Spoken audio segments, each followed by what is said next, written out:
All good. Turn with me, please, to 2 Samuel chapter 2. 2 Samuel chapter 2. That's where we're going to be tonight.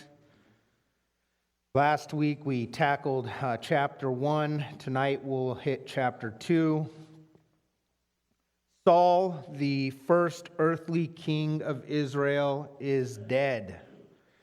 If you were here last week, you would remember that Saul and his sons were killed in that battle with the Philistines. However, we learned that Saul hadn't actually died, but rather he was mortally wounded by an archer's arrow. And knowing that he would not survive this wound, Saul asked his armor bearer to thrust him through with a sword.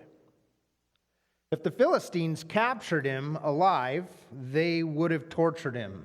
It would have been very bad for Saul. But Saul's armor bearer was too afraid to strike down the king of Israel. So Saul thrust a sword through himself. And we thought that was it, until we found out, when we kept reading, that an Amalekite had come across Saul barely clinging to life, lying there on the battlefield. And Saul begged the Amalekite to finish him off, in which he did. After he killed Saul, he took his crown, he took his bracelet, and he brought it to David. But we were able to look back at how, in the beginning of Saul's reign, God gave Saul strict orders to kill every Amalekite, even all of their livestock. He said, kill everyone, all of them. But Saul disobeyed God by keeping the Amalekite king alive and the best of the animals alive. And at that point, God tore the kingdom away from Saul, and his long, hard fall began. And we were able to apply that to our lives, because sometimes we may have something in our lives, some sinful thing in our lives, that God is commanding us to get rid of. Completely get rid of. But sometimes we can get rid of a couple of them, the ones that are easy to get rid of, easy to let go of. But sometimes we want to save one or two of those things, like Saul did. But Jesus has a reason for commanding us to destroy certain things out of our lives. Because if we don't, those things can and will eventually destroy us. Saul refused to kill all the Amalekites, and in the end, 20 years later, it was an Amalekite that killed Saul and took his crown. We wrapped up last week's chapter by reading what's called the Song of the Bow. It was a song that praised Saul and Jonathan as men of valor, heroes who fought for Israel to their death. And David had instructed that this song be taught to all the youth throughout Judah. And tonight, we pick up chapter 2 with David being anointed as king of Judah. So let's take a look at the first 4 verses of this chapter. 2 Samuel chapter 2, beginning in verse 1, we read this. It happened after this that David inquired of the Lord, saying, shall I go up to any of the cities of Judah? And the Lord said to him, go up. David said, where shall I go up? And the Lord said, to Hebron. And so David went up there, and his 2 wives also, Ahinoam, the Jezreelitess, and Abigail, the widow of Nabal, the Carmelite. And David brought up the men who were with him, every man with his household. So they dwelt in the cities of Hebron. Then the men of Judah came, and they anointed David king over the house of Judah. And they told David, saying, thus, the men of Jabesh Gilead were the ones who buried Saul. All right. David was a man who learned from his mistakes. In our studies through 1 Samuel, we had the privilege of getting a close look at David's walk with the Lord. And we saw times where David was at this all-time spiritual high. But we also seen times where David was at an all-time spiritual low. Okay, he was up, he was down. He was up, he was down. And in the low times, David always ended up in some kind of trouble or some kind of mess, didn't he? And those low times also had something else in common. And that is that David did not inquire of the Lord. Okay? Whenever he would take matters into his own hands, rush ahead of the Lord, he ended up in some kind of mess. We think back to the time he fled from Saul and went to the tabernacle there in Nob, and he lied to the priest in order to get bread and weapons. And David ended up walking around with an enemy sword on his hip in enemy territory. We remember that caused David to stoop down to playing the role of a madman, drooling on himself, scratching at the walls. Or how about the time that David said in his heart that he would be better off fleeing to Philistine territory so that Saul wouldn't pursue him there? He ended up calling the pagan king of Gath my lord, taking orders from this Philistine ruler. He ended up in a mess of lies and almost ended up having to fight against his own people in battle. Yes, David had his low points, but only when David did not inquire of the Lord. I read a quote not too long ago, and I don't know who said it or where it came from, but I liked it. It said, "A smart man makes a mistake, learns from it, and never makes that mistake again. But a wise man finds a smart man and learns from him how to avoid the mistake altogether." David was a smart man, but it's my prayer we be wise men and women and learn from David how to avoid the mistake altogether. So after showing us the consequences of not seeking the Lord, we start our chapter tonight seeing that David learned from his mistake. We're told now he inquired of the Lord, right? How would we say that today? Well, David prayed. David prayed and David sought the Lord and the Lord's guidance in this situation. What was the situation? Well, Saul was dead. David had been promised by God and anointed by God to be the king of Israel. And rather than David rushing ahead of God, now that Saul's dead, he took his time to seek the Lord's will. Took his time to seek the Lord's will. He was currently in Philistine territory in Ziklag. And so he asked the Lord, shall I go up to Judah? Shall I go back to Israel now that Saul is dead? Now, when it comes to praying to the Lord to reveal his will to you, there are some things that we don't necessarily need to seek God in. I know that sounds weird, but you probably don't need to ask God whether or not you need to get extra cheese on your pizza tonight. Okay? Or should you wear a green shirt or a red shirt today, right? But when it comes to real decisions, especially decisions that can affect others, then we most certainly need to be inquiring of the Lord in those things. And I'm not talking about just praying a couple times about it. I'm talking about really seeking God's will in this matter or whatever it is. Whether it take days, weeks, months, years.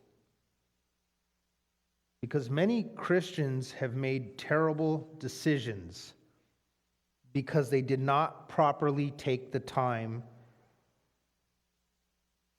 to inquire of the Lord in a certain matter, and the results landed them outside of God's will and in some cases hurt those around them. And so we see the importance of taking the time to truly seek God in things, as David learned the importance of it, and inquires of the Lord as to what his next move should be. And the Lord answered David, didn't he? Unlike Saul, remember? Saul, who refused to repent and obey God. The Lord was silent to Saul. But to David, who is truly seeking God's will and not his own in the matter, God answers him. The Lord tells David, yes, go up to Hebron. Now, Hebron, it was a priestly city. It was south and a little west of Jerusalem, located in the area of Judah, which was, by the way, the tribe that David was from. And so David obeys the Lord. He takes his two wives, Abigail and Ahinoam. By the way, no, the Lord does not condone this kind of stuff. We'll get to that later. But he takes his two wives. He takes the 600 men and their families, and they all head to Hebron together. And I like that about David. You know, his 600 men were with him in the wilderness. And when it was time, Saul was dead. He didn't just say, all right, see you later, guys. He took care of his men.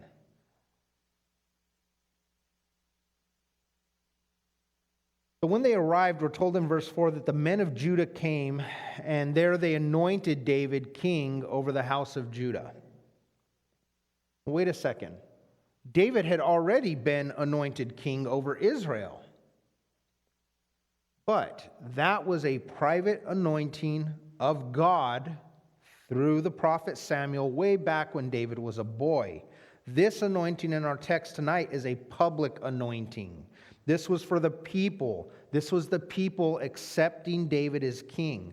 But notice that David was only anointed king over the house of Judah. Okay, meaning the tribe of Judah. Well, what about the other 11 tribes? Well, we'll see shortly about them. But isn't that interesting how God works? I mean, God told David he would be king over all of Israel. And Saul's dead. The time has come. But rather than David being king of Israel, he just ends up being king of one tribe of Israel. And it's just a reminder to us that, guys, God doesn't work the way we would expect or think he will. He's not confined to the little box that we try to put him in. If it was us in David's shoes, we'd probably be saying, hey, wait a second here, Lord. You said king of Israel. What's this king of Judah thing? And David will one day be the king over all Israel, just not yet. You see, the Lord has been shaping and molding David through his trials and his mistakes and all those years in the wilderness. David has successfully led 600 men in the harshest conditions. Now he will lead the tribe of Judah and eventually the nation. But the Lord isn't just giving it to him all at once. It's like baby steps we're seeing here. But how often do we stand on God's promises to us, and it appears that the Lord isn't coming through like he promised? I wonder if that's how David felt. After all these years, Saul's dead, and it's time for me to finally be the king of Israel. You promised, Lord, but all you've given me is little Judah to reign over. Does that mean that God isn't fulfilling his promise? No, that would make God a liar. What it means is that God is fulfilling those promises in a way you did not expect, in a way that you don't understand. But the end result is his promise will be fulfilled. And so just something for us to keep in mind. Sometimes the thing you're praying for is being answered, just not the way you expect it or understand it. Now, David is king of Judah, anointed by the people, which was this partial fulfillment of God's promise to make him king over all Israel. And the men of Judah informed David that the men of Jabesh Gilead were the ones who buried Saul. And so, if you were here last week, you'd remember Saul and his sons were beheaded. Their armor was stripped off, and they were hung on a pagan Philistine wall. And the men of Jabesh Gilead heard about it and snuck in and took Saul and his boys off that wall, cremated them, and buried them next to the tamarisk tree. And so the men of Judah are telling their new king David about this. And verse 5 says, "So David sent messengers to the men of Jabesh Gilead and said to them, 'You are blessed of the Lord, for you have shown this kindness to your Lord, to Saul, and have buried him. And now may the Lord show kindness and truth to you. I also will repay you this kindness because you have done this thing. Now therefore let your hands be strengthened and be valiant, for your master Saul is dead, and also the house of Judah has anointed me king over them.'" Now something neat here is, if you look at David's words carefully, you will see that David is proclaiming something here. He says in verse 6, "I also will repay you with this kindness." Okay? Well, why does that matter? I mean, David's the king of Judah. The people of Jabesh Gilead were of the house of Saul, loyal to Saul. And so, what's David implying when he says, "I also will repay kindness to you"? Okay? David's hinting to them that pretty soon he's going to be their king. And that's neat, because even though God hadn't made David king of all Israel yet, David trusted in God, and David had faith in God to fulfill that promise. He's already letting them know, when I'm king, I will be kind to you. Now things get a little difficult. So take a look at verse 8 with me. "But Abner, the son of Ner, commander of Saul's army, took Ishbosheth, the son of Saul, and brought him over to Mahanaim. And he made him king over Gilead, over the Asherites, over Jezreel, over Ephraim, over Benjamin, and over all Israel. Ishbosheth, Saul's son, was 40 years old when he began to reign over Israel, and he reigned 2 years. Only the house of Judah followed David." That's it, just Judah. "And the time that David was king in Hebron over the house of Judah was 7 years and 6 months. So who was Abner? Excuse me. Well, you probably remember back when David had the second opportunity to kill Saul. You guys remember that? Saul was sleeping down in the middle of 3,000 men next to the general of his army, and David snuck down and took the spear and the water jug next to Saul's head. And David climbed up on the hill and he shouted down to Saul's commander, and he basically told him, you should die for not protecting your king. Well, that commander is Abner. Okay, that's who Abner is. He was actually Saul's cousin. And so there's already bad blood between David and Abner. Now, according to the text, when Saul died, Abner took it upon himself to anoint another man king of Israel. Did he have the authority to do that? No, he did not. But it was the most logical course of action, but motivated by a personal agenda.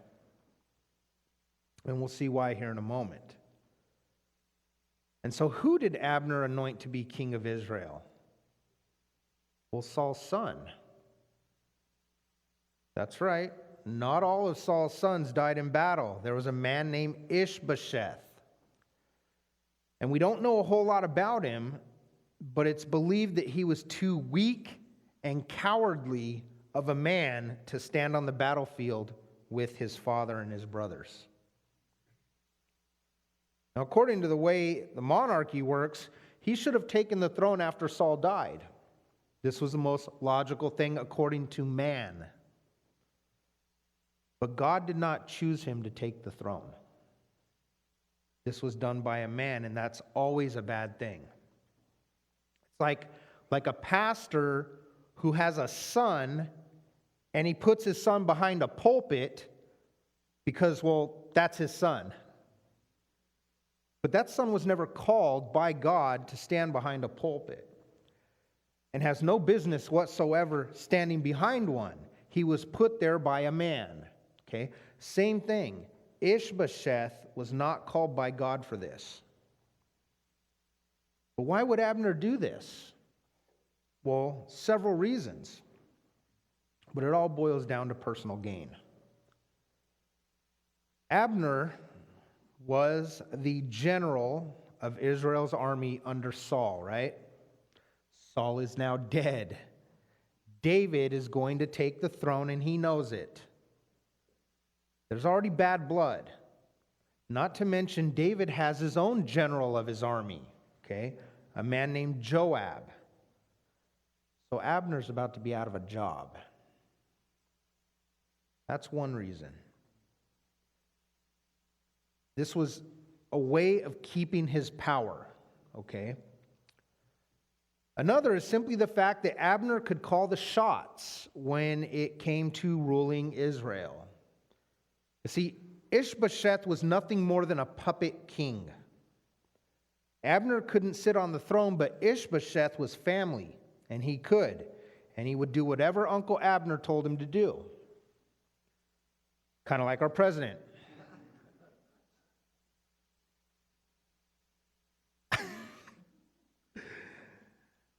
How many viewers did we just lose? And so there's this weird period, guys, of where there's actually two kings in Israel. One that is anointed by God, David, the king of Judah, and one anointed by a man, Ishbosheth, king of Israel. And this was the beginning, guys, of the split between the northern and southern kingdoms. Okay? It would fully happen later. But this is where the lines were kind of drawn. And so we're told that David reigned 7.5 years over Judah, and Ishbosheth reigned only 2 years over the rest of Israel. Again, notice the patience, guys, and how David is really just, what's he doing? He's waiting on the Lord, isn't he? David is waiting on the Lord. By all appearances, it seems that this Ishbosheth has forced his way in and stole David's promise to be king right out from under his feet. David was supposed to be king of Israel, and here's this Ishbosheth guy wearing the crown. But David patiently continues to wait on the Lord. 7.5 more years. How long has this dude been out in the wilderness already? Going on like 20 years or something, 15 to 20 years? And now another 7.5 more years after Saul died. He never gave up. He just kept waiting on the Lord, seeking the Lord in it. How's our patience with God lately?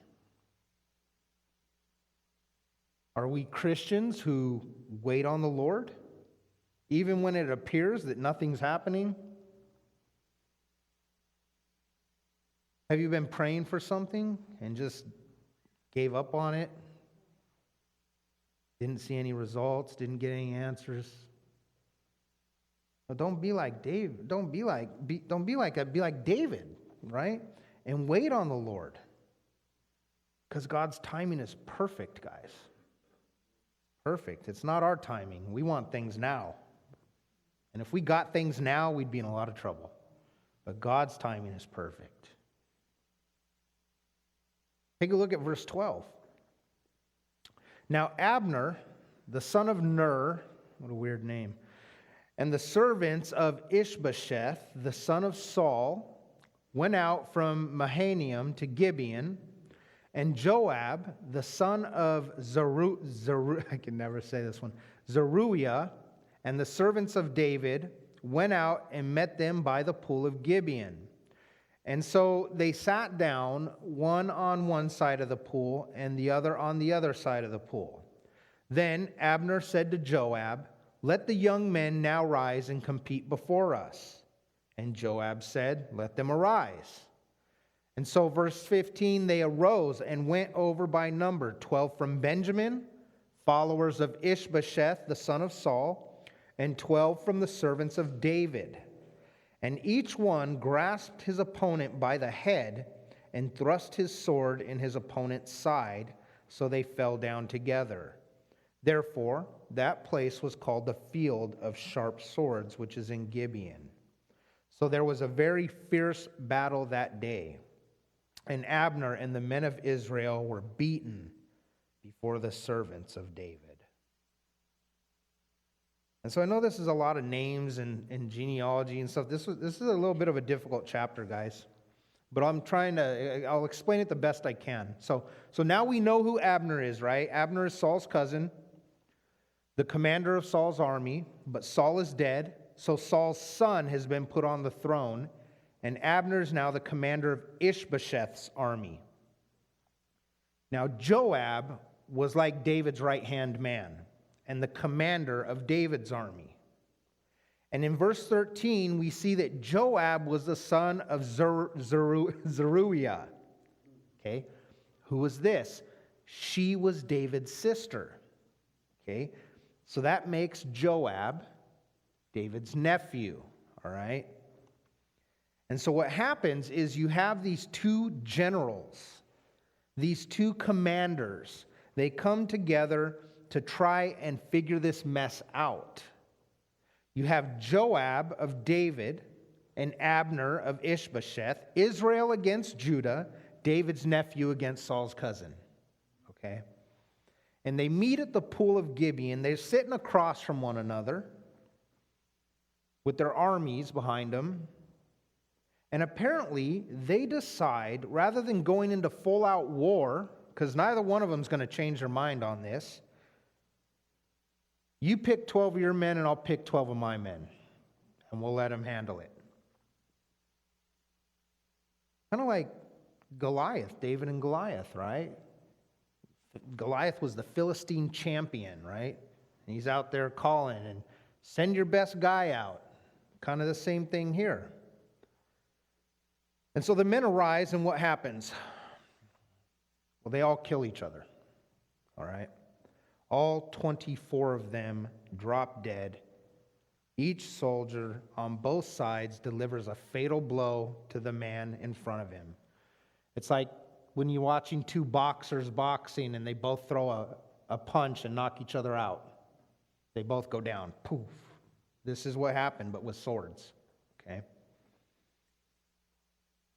And what this resulted in was what we see in verse 17. There was a very fierce battle that day, ending with Abner and his men getting whooped, and we'll see just how bad in a moment. But this was a major division, wasn't it? I mean, think about it. The nation, Israel, is split in two right now. Guys, this was a civil war. And how did it start? Because one person was following God and the other wasn't. David sought the Lord, inquired of the Lord to do God's will, and Abner did not. Abner went against the Lord, knowing full well that David had been chosen by God to take the throne. And as my brother Kenny last night was teaching at the men's Bible study, he just made a great point. He said, when there's division, it's because someone's not right with God. Typically, you'll see that in leaders, as we see here with David and Abner. Okay? David was patient. He was wise, carefully seeking the Lord's will. Abner was rushing. He was selfish. He was greedy. He was looking out for number one. And it caused this great division among the nation of Israel, and it resulted in a civil war. Brother fighting against brother. And the same thing can happen in the church. Brother fighting against brother. Division. Not just in the church, but it can happen in our homes. Division within the home between husband and wife. That's why Paul always speaks of us Christians needing to be of one accord, of one mind, unity, oneness in Christ. Because if both people are following the Lord's will and obeying God's commands, then there would be no division. There would be no division. There would be no division in the home. If the husband is loving his wife as Christ loved the church and gave himself for her, and the wife is submitting to her husband as is to the Lord, then the marriage works. There's no division. But when there's division in the marriage, you can be sure that someone's not obeying their one golden rule there. Someone's not right with God. And so this division, not between a church or a marriage, but a nation, one person following after God, the other following after their flesh. And so both sides are going at it. And verse 18 says, now, the three sons of Zeruiah were there, Joab and Abishai and Asahel.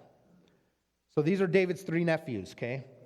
And Asahel was as fleet of foot as a wild gazelle. In other words, he could run. Okay, he could run fast. And so Asahel pursued Abner, Ishbosheth's commander. And in going, he did not turn to the right or to the left from following Abner. In other words, he was just had his eyes on his target and he was going. Then Abner looked behind him and said, "Are you Asahel?" And he answered, "I am." And Abner said to him, "Turn aside to your right hand or to your left and lay hold on one of the young men and take his armor for yourself." But Asahel would not turn aside from following him. And so Abner said to him, "Turn aside from following me. Why should I strike you to the ground? How then could I face your brother Joab?" So do you see what's happening? David's nephew, Joab's brother, is chasing down Abner. Okay? Dude's fast. He's catching up. He doesn't have any armor on. He doesn't have anything on. And Abner's telling him, "Hey, quit chasing me. At least go take out some new guy and take his armor. Armor up at least. I don't want to kill you." Okay? How am I going to face your brother Joab if I kill you? I don't know how they're having this conversation as they're running full blast, but they were. Okay? Yeah. And verse 23 says, "However, he refused to turn aside. Therefore, Abner struck him in the stomach with the blunt end of the spear, so that the spear came out of his back." So it went all the way through him. "And he fell down there and died on the spot. And so it was that as many as came to the place where Asahel fell down and died stood still." So oftentimes the back ends of the spears would be, kind of sharpened so that you could put them into the ground, okay? Either way, he's running full blast. This guy's right behind him. And what does he do? He just stops and he just runs and impales himself on that spear.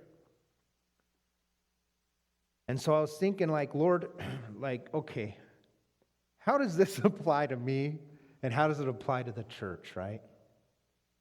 And the only thing I could come up with was just be careful what you're chasing after. Be careful what you're chasing after, guys, because it could cost you your life, right?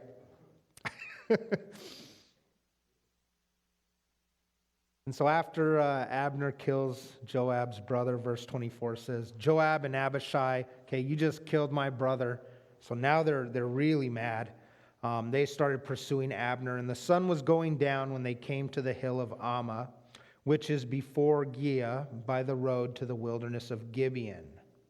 Now, the children of Benjamin gathered together behind Abner and became a unit and took their stand on top of a hill. Okay, so they were about to lose the battle. So what did Abner do? Verse 26, then Abner called to Joab and said, shall the sword devour forever?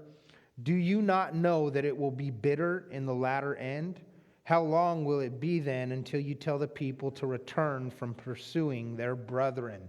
In other words, he's not so tough now. He's losing. He's going to go down. He knows it. So he's asking Joab to call off David's men because he's about to die. And verse 27 says, And Joab said, As God lives, unless you had spoken, surely then by morning all the people would have given up pursuing their brethren. And so Joab blew a trumpet, and all the people stood still and did not pursue Israel anymore, nor did they fight anymore. Then Abner and his men went on all that night through the plain, crossed over the Jordan, and went through all Bithron, and they came to Mahanaim. So Joab returned from pursuing Abner, and when he had gathered all the people together, there were missing of David's servants 19 men and Asahel. But the servants of David had struck down, get this, of Benjamin and Abner's men, 360 men who died. Then they took up Asahel and buried him in his father's tomb, which was in Bethlehem. And Joab and his men went all night, and they came to Hebron at daybreak. And so we finished the chapter with some statistics that show us whose side God was on. Joab called off David's men. Both armies went their separate ways, but the numbers speak for themselves. Okay?